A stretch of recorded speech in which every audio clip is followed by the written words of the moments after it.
Uma experiência para a qual não achei exceções é o fato de todo sonho tratar da própria pessoa que sonha. Os sonhos são absolutamente egoístas.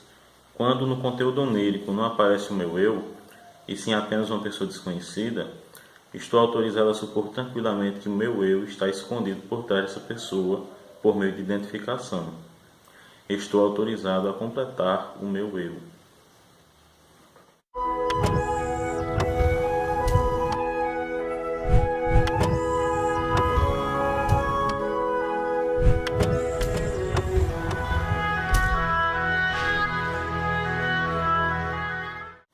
Sejam muito bem-vindos, eu sou Amâncio Siqueira e vocês chegaram ao Quixotada, o seu programa de literatura. Será que Freud explica? Vamos ver aqui com a interpretação dos sonhos. Sabe aquele sonho que você teve com serpentes? Ou então aquele outro que tinha uns cavalos correndo? Pois bem, esse aqui não é esse tipo de livro. Freud aqui faz um trabalho científico. Ele começa falando sobre as interpretações dos sonhos dos antigos, que se estendem até hoje, né? A gente encontra muito em bancas de revistas, principalmente, livros sobre interpretação de sonhos. Tem gente que joga no bicho de acordo com os sonhos que tem. E ele diz, como vocês já puderam ouvir na leitura antes da vinheta, que todo sonho trata do sonhador e não de outra coisa. Não são premonitórios, não são adivinhações, nada do tipo, mas sim compostos dos materiais que estão no inconsciente daquele que sonha. Então ele vai falar o seguinte: existem duas instâncias no material onírico que vão aparecer no sonho. Existe o pensamento do sonho, existe a representação. E o sonho tem o conteúdo manifesto e o conteúdo latente. O que é isso? Bem, o conteúdo manifesto é justamente aquilo que aparece para a gente, que a gente pode relatar quando acorda.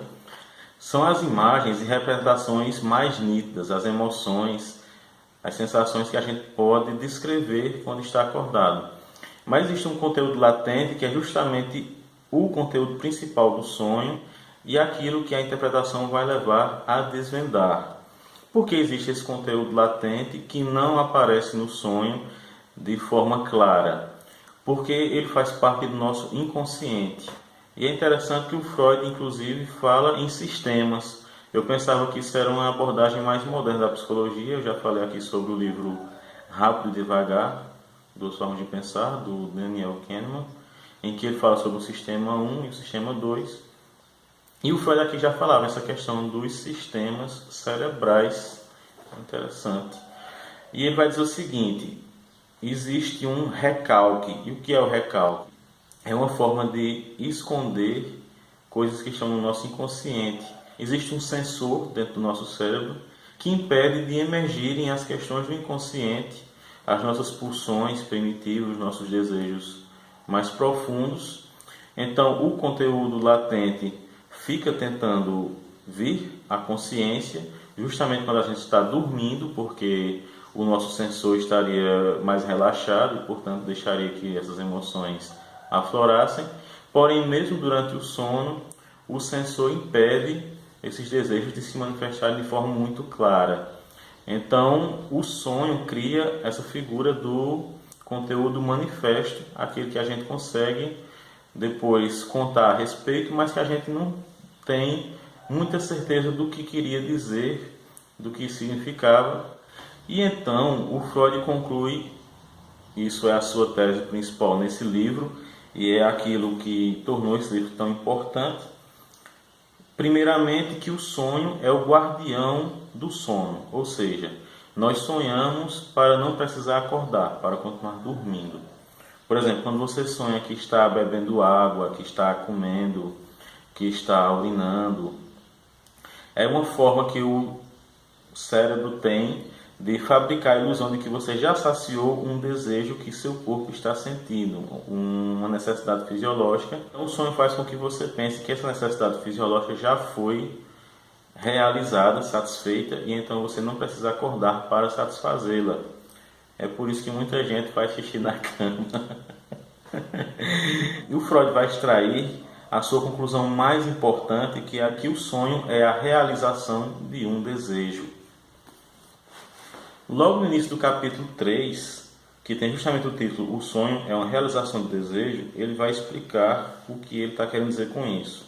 O sonho não é comparável aos sonhos desarmônicos de um instrumento musical atingido pelo golpe de uma força externa, em vez de ser tocado pela mão do instrumentista. Ele não é desprovido de sentido, não é absurdo. Não pressupõe que uma parte do nosso patrimônio de representações durma, enquanto outra começa a despertar. Ele é um fenômeno psíquico de plena validade, mais precisamente uma realização de desejo. Ele deve ser incluído na cadeia das ações psíquicas compreensíveis da vigília. Ele foi construído por uma atividade intelectual altamente complexa. Então o sonho não é algo descartável. Por mais ilógico que ele nos apareça, quando tentamos nos lembrar do seu conteúdo manifesto, existe uma lógica interna que precisa ser interpretada. E o Freud, inclusive, cria uma certa sintaxe do sonho. É como se fosse uma sintaxe específica do conteúdo onírico, porque ele vai afirmar o seguinte: o sonho não tem algumas conjunções que nós temos na vida em vigília, como o se, o ou, o quando. É por isso que no sonho as coisas são simultâneas. Ele inclusive usa a metáfora do pintor que cria um quadro da escola de Atenas, em que ele vai retratar todos os filósofos da escola de Atenas, né? Começando por Sócrates, passando por Platão, Aristóteles e tantos outros. Mas esses caras, muitos viveram em épocas inclusive diferentes, ou eram muito jovens enquanto já estavam muito velhos. Muitos não se conheceram pessoalmente, mas o quadro tenta mostrar algo simultâneo, porque é impossível para um pintor demonstrar as coisas no tempo, né? A não ser que ele fosse escrever quadrinhos. Mas nunca pintura existe o elemento da simultaneidade. E o sonho também é assim, as coisas são simultâneas. E como é que o sonho consegue construir essa simultaneidade? Então a nossa mente tem duas ferramentas para essa construção onírica, que são a condensação e o deslocamento. O que é a condensação? Veja bem, você já teve sonhos em que você era mais de uma pessoa, ou que você estava presente em uma pessoa que não era você? Isso é muito comum, né? Assim como é comum também que as pessoas mudem de identidade durante o sonho. Você está conversando com uma pessoa, mas era outra, e de repente tem características de outra pessoa, você acaba tentando identificar quem era aquela pessoa que você estava sonhando, com quem você estava conversando. E na verdade não era uma única pessoa, eram todas essas, e podia ser inclusive mais de uma que você não identificou no momento do sonho. Por isso que existe o deslocamento. O deslocamento é quando alguma coisa que no sonho é atribuída a um personagem com quem você está lidando, na verdade pertence a outro personagem. Por exemplo, você pode estar conversando com um amigo que foi seu colega no exército. Mas, no entanto, esse diálogo não é um diálogo que você teria com esse amigo, e sim com outro que também foi seu colega de exército. Ou seja, o sonho fez a identificação de uma característica comum entre duas pessoas para que pudesse apresentar essas duas pessoas no sonho em uma única pessoa. Ele deslocou as características. E é muito comum, pelo menos nos meus sonhos também, a questão dos lugares. É muito comum que eu sonhe com uma cidade que tem características de várias cidades diferentes que eu conheci, inclusive cidades pelas quais eu passei apenas de relance. Eu me lembro que era muito comum eu sonhar, por exemplo, com a cidade de Sertânia, no sertão de Pernambuco, que era uma cidade que eu só tinha ido uma única vez e só tinha passado uma noite. Mas era muito comum eu sonhar como se estivesse caminhando nesta cidade, embora ela não tivesse as características dela, claro, porque eu não conhecia essa cidade de verdade, e sim características da minha cidade natal, Afogados da Engazeira. E o Freud fala que nos sonhos, algumas partes do corpo, assim como algumas cidades, são como coisas e, portanto, são categorizadas de forma diferente pelo nosso cérebro em relação às pessoas. E ele vai falar sobre o famoso sonho da Irma, que era uma paciente dele, para mostrar como a interpretação dos sonhos pode levar a algumas coisas que não estão evidentes no conteúdo manifesto. O sonho da injeção de Irma aparecem dois colegas médicos dele. Essa paciente tinha problemas de ordem física em consequência de uma histeria, e ele queria tratá-la dessa histeria, mas a família dela e ela rejeitavam o tratamento dele, e um médico amigo dele fez uma observação que ele considerou ofensiva em relação a esse tratamento sugerido. Então, no sonho, a paciente, a irmã, ela está lá fisicamente, mas ela está numa posição que lembra de outra paciente, que seria uma paciente mais dócil dele, que aceitava o tratamento. Assim como o médico que, de certa forma, o recriminou, aparece com características de um médico que o apoiaria, que concordaria com o tratamento indicado por ele. Então ele diz o seguinte: nesse sonho, o desejo dele de que um colega o ajudasse, o auxiliasse e concordasse com ele, assim como o desejo de uma paciente que aceitasse o tratamento, se manifestam na forma do conteúdo latente, embora no conteúdo manifesto seja difícil de identificar isso. E em relação ao sonho como realização de um desejo, é interessante que nós temos muitos sonhos angustiantes e, portanto, é muito difícil concordar com o que ele está dizendo. Mas ele vai trazer um sonho de uma paciente dele que é interessante nesse sentido, da gente entender o que é que ele está querendo dizer com essa realização de desejo. Essa mulher tinha 2 sobrinhos, ela não era casada, não tinha filhos, mas tinha 2 sobrinhos, e um dos sobrinhos ela amava como se fosse o seu próprio filho, e esse sobrinho morreu. E ela sonhou, depois de um tempo, com um outro sobrinho, aquele que sobreviveu, sendo velado em um caixão. E ela, ao conhecer a teoria de Freud, ficou indignada com ele e disse: você está querendo dizer que eu desejo que o meu sobrinho que sobreviveu tivesse morrido no lugar do outro? E ele disse: não, vamos interpretar esse sonho então. E aí começaram a fazer a interpretação, e ele perguntou quem estava lá ao lado do caixão da criança.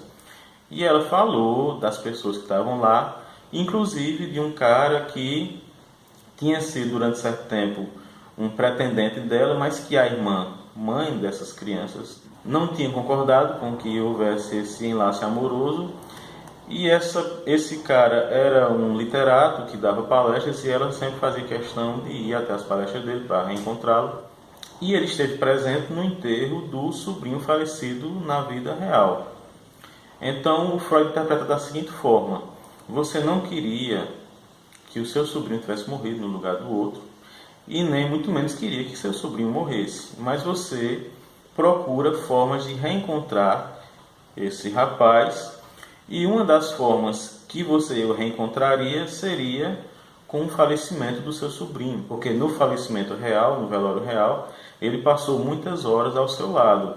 Então o seu inconsciente, mesmo com toda a dor da morte do seu sobrinho, que você amava como um filho, mas o seu inconsciente, através de seus desejos sexuais, não pôde esconder que você tinha alguma alegria ao estar ao lado desse homem. Então, esses impulsos sexuais que vêm no inconsciente, mesmo nos momentos de maior dor, de maior tristeza que nós temos, eles ficam ali, latentes, no inconsciente, esperando uma forma de aflorar. Então você vê que a interpretação dos sonhos é algo muito complexo, que depende muito da abertura da pessoa que quer interpretar os seus próprios sonhos, e da habilidade. Tem que ser um psicanalista, um psicólogo com uma boa habilidade para poder fazer essa interpretação de forma correta. E o Freud vai falar também da questão dos sonhos com as mortes de parentes próximos. Você sonha muitas vezes com a morte dos pais ou de algum irmão, e ele diz que esses desejos da infância ficam no inconsciente e que chegam até a idade adulta. O nosso cérebro não apaga nada do que vê, então tudo que a gente vivencia fica gravado no cérebro de alguma forma, embora a gente não consiga acessar com muita facilidade, mas através dos sonhos muitas vezes nós acessamos. E é muito comum na infância nós nos sentirmos como rivais dos nossos irmãos, e então em algum momento desejar que eles morram, porque na infância nós não sabemos o que é a morte, não temos ideia de que a morte é a sensação total da vida, é a obliteração de um ser. Pensamos que a morte é apenas uma forma da pessoa ir embora e não voltar. Então nós desejamos muitas vezes que nossos irmãos ou até um dos pais vá embora e não volte para que nossa vida seja melhor, porque consideramos que nossa vida seria melhor sem a presença deles. E por isso mesmo existe essa angústia tão grande nos sonhos. Nós sofremos muito quando sonhamos com a morte de um ente querido, porque é uma forma do nosso sensor mostrar que essa realização do desejo é uma realização errada. Então, quando ele vem para o conteúdo manifesto, quando ele chega até a consciência do mundo onírico, ele chega com essa carga de censura muito forte. E aí o Freud vai trazer uma das coisas mais importantes desse livro, que é o primeiro esboço da teoria do complexo de Édipo. Ele vai falar muito aqui sobre a história de Édipo, assim como ele fala também sobre o Hamlet. O Hamlet, ele diz que é um homem que é incapaz de agir justamente porque outra pessoa cumpriu aquilo que era um desejo íntimo dele, muito profundo, que seria a morte do pai para casar-se com a mãe, no caso o tio do Hamlet. E ele vai falar sobre esse conteúdo e vai falar sobre a peça do Ésquilo, em que o Édipo realiza esse desejo do casamento com a mãe, embora de forma inconsciente, né? Ele não sabe que aconteceu isso. A história do Édipo, o oráculo afirma que ele mataria Laio, então Laio o exila, o manda embora, e o Édipo vai ser criado em outro reino, porém ele vai encontrar o Laio numa estrada e eles vão entrar em luta corporal. O Édipo mata o Laio, então ele cumpre essa profecia para a qual o Laio mandou embora para que não se cumprisse. E então, ao decifrar o enigma da esfinge, o Édipo vai casar com Jocasta, sua mãe. E no próprio texto da peça, a Jocasta tem uma fala que é a seguinte: não deve amedrontar-te, então, o pensamento dessa união com tua mãe. Muitos mortais em sonhos já subiram ao leito materno. Vive melhor quem não se prenda a tais receios. Então, existe esse conteúdo lá no inconsciente da gente, desse primeiro amor. A primeira sexualidade que nós vivenciamos é pelo genitor do sexo oposto. Então, existe esse complexo de Édipo que o próprio Freud vai identificar muito fortemente nele depois da morte do pai dele. E ele vai falar, inclusive, da questão do Shakespeare, que perdeu também um filho, e talvez por isso ele tenha criado o Macbeth e o Hamlet, porque seriam o outro lado da moeda, a relação do pai com os filhos, enquanto que no Édipo seria a relação do filho com o pai. Esse triângulo amoroso, digamos assim, que é o primeiro triângulo amoroso que nós vivenciamos, e que é muito comum o filho desejar o desaparecimento do pai para que ele possa ficar com a mãe, ou a filha desejar o desaparecimento da mãe para ficar com o pai, que seria o complexo de Electra. Então, esse livro aqui é importantíssimo, é um dos pilares da modernidade. Inclusive, o Freud publicou em 1899, mas pediu ao editor que colocasse a data de 1900, porque ele dizia que seria o livro de abertura para o novo século e que seria o livro mais importante deste século que estava iniciando. E ele não exagerou. Uma das revoluções mais importantes do século foi a revolução da psicanálise, que mudou o entendimento que nós tínhamos de nós mesmos, mostrou que nossa mente é um iceberg e que nós temos acesso apenas à ponta dele, que tudo mais está submerso, e é necessário um trabalho muito intenso para poder acessar essa parte que está submersa. E é impressionante o quanto Freud relacionava os sonhos com as artes. Em muitas interpretações de sonhos, ele vai usar temas literários, ele vai mostrar que as pessoas que estavam sonhando estavam usando imagens ou palavras que vinham de algumas obras literárias. É impressionante que as pessoas tinham muito acesso a obras literárias, gostavam muito de ler naquela época. É difícil hoje imaginar que alguém vai interpretar o sonho de uma pessoa comum e vai encontrar versos de Goethe, por exemplo. E ele fala também sobre essa questão do sonho ser algo diverso da literatura, porque tem uma sintaxe mais próxima da pintura, né? Essa tentativa de dar simultaneidade as coisas. Também mostra o quanto os sonhos influenciam a literatura, a poesia, o quanto muitas figuras de linguagem que usamos na poesia vêm de criações oníricas.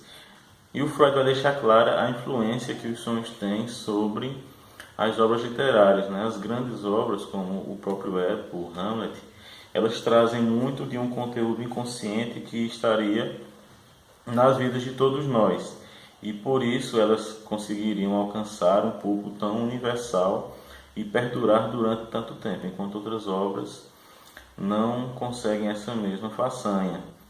Inclusive o conto do Ansel também, né, sobre a roupa nova do rei, né, o rei está nu, que isso traz muito do conteúdo de um sonho que também é comum, que é o sonho da nudez.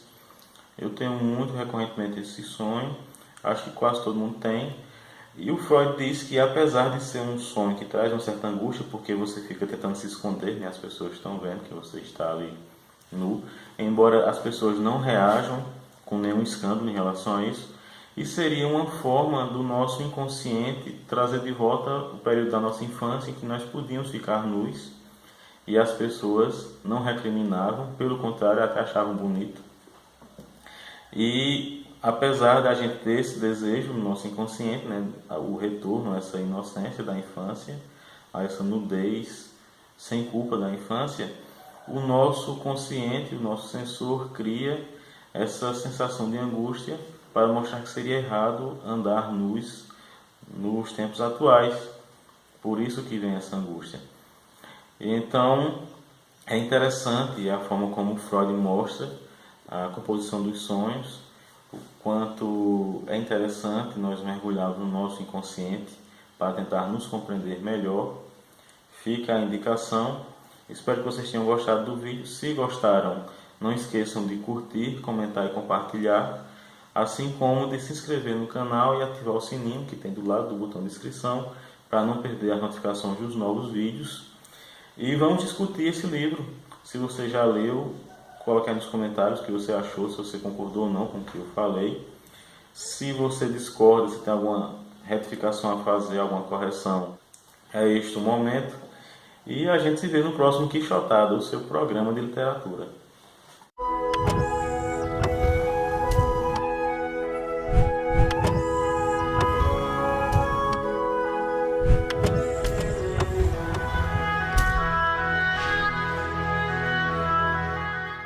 Ainda não me chame de lerê, ainda não me chame de bebê, porque era assim que mamãe me chamava, e um complexo de Édipo é difícil de esquecer.